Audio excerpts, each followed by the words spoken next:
Alright, today I want to do a review of a holster. I've been being asked for quite a while to do a review of Remora holsters, but I haven't owned one until now. I went to the gun show this weekend, and since I couldn't find what I was looking for, I decided I would pick up one of these and try it. And I picked up one that fits smaller guns, one that fits my P238, also fits Rohrball, some Jimenez, the LCP, the TCP, fits most every small 380 gun and the Rohrball 9mm guns. So I thought I'd pick it up, try it. You know, if it works well with this, then I'd move up to a bigger gun, maybe with a J-frame or something, see how well they worked. So I'd like to take a little time here to explain to you the things I did like about it, the things I didn't like about it, and at the end I'm going to kind of compare it to another holster that I really like, which is my Nate Squared Tactical holster, and I'll kind of give you a side-by-side comparison of the two. Okay, let's talk about one of the things I really like about it here. As you see, it's very small holster, very lightweight holster, very easy to put the gun into, very easy to carry around. It doesn't have any outside clips or anything. I mean, this is one of the thing about the Remoras is they don't need a clip to stay in place. You just take the holster, put your gun in it, stick it in your waistband where you want it. Now, I personally put it at about 315, 330. That's my position that I like to carry in. Now, you can cant it however you want it. I'll cant it just slightly forward, and you just put it there. And the material of the holster, which I'll show you up close in a little bit, holds it in place. Now that is the best thing about this holster. It does not require any clip to hold that very firmly in place. You don't even have to have your belt tight. My belt's not very tight right now, and it is holding it very firmly. It's hard to move it around. It doesn't shift much at all. I wore it the other day for about 6 hours, and I did notice after about 4 hours I had to adjust it about a ½ an inch. And that's not bad at all, considering that it's being held in place simply between the friction between the outside of your pants and your body. Now that's also, there's a bad thing about that too. Now I did try to wear it without a t-shirt the other day.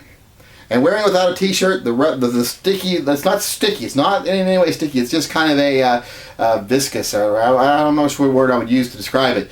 But it's a very tacky material, it's rubbery, tacky, and it turned my skin really red where it was up against my skin, rubbed it kind of raw.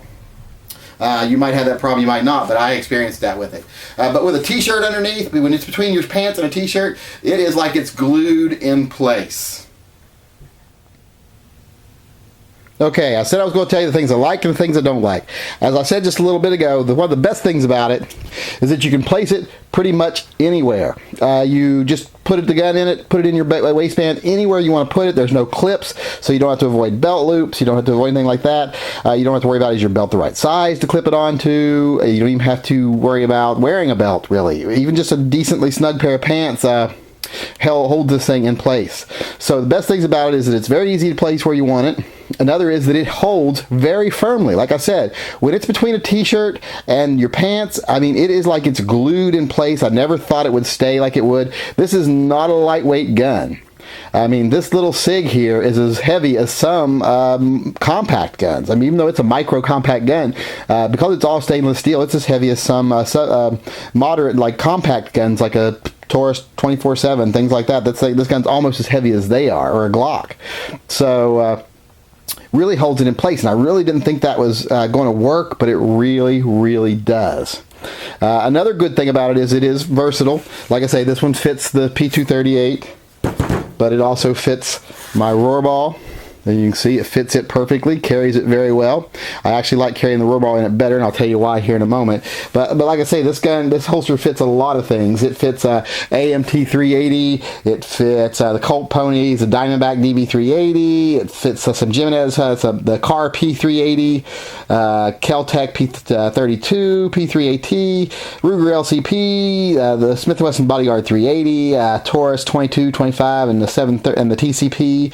You know, just pretty much any of those really small frame micro compact guns fit in this. So that's a good thing too. But now let's discuss a few things I don't like about it. And that very fact that one of the things that I don't like about it is the fact that so many guns fit it, because it means it's not fitted particularly for any gun. So you don't have as much retention as you would on a fitted holster. Now the retention is fairly decent, but it's not like it would be in a fitted holster. Now another issue is, one of the reasons I say I like carrying the Rohrball in it better than my P238, because the safety is not covered by the holster. you could easily click that safety off while it's in the holster, and that is not a good thing to me. Now they do make a sweat shield version, an SS version of these, which the cover comes up farther on the back. So because of that, I would recommend getting that for a gun like this, just so that that safety is covered, because to me that's a big negative, not covering a manual safety like that, especially with such a light trigger. Now if you did click it off accidentally, your trigger guard is still covered, so you are pretty safe still, but it's just a peeve of mine to have that covered. So as long as you keep the finger off trigger, it's not going to go off anyway, but I like to have that extra protection there. Now another negative thing about it is, like I said earlier also, is that when I tried to wear it without a t-shirt, it rubbed my skin very raw. I don't know if that would be a problem for you, but for me it was. So there's some positives and some negatives about it. Oh, and one really big negative about it that I ran into a couple of times myself while carrying it is when you go to the bathroom, because there's no clips, you actually have to physically take this out of your waistband. With a clipped holster, I can usually leave it clipped on, but this you have to actually take it out and place it somewhere and then remember to put it back. So that could be trouble waiting to happen. I mean, I just take it out and sit it like in a hammock in my pants, but you could easily take it out, sit it on something and forget to put it back in your pants. So that is a potential issue.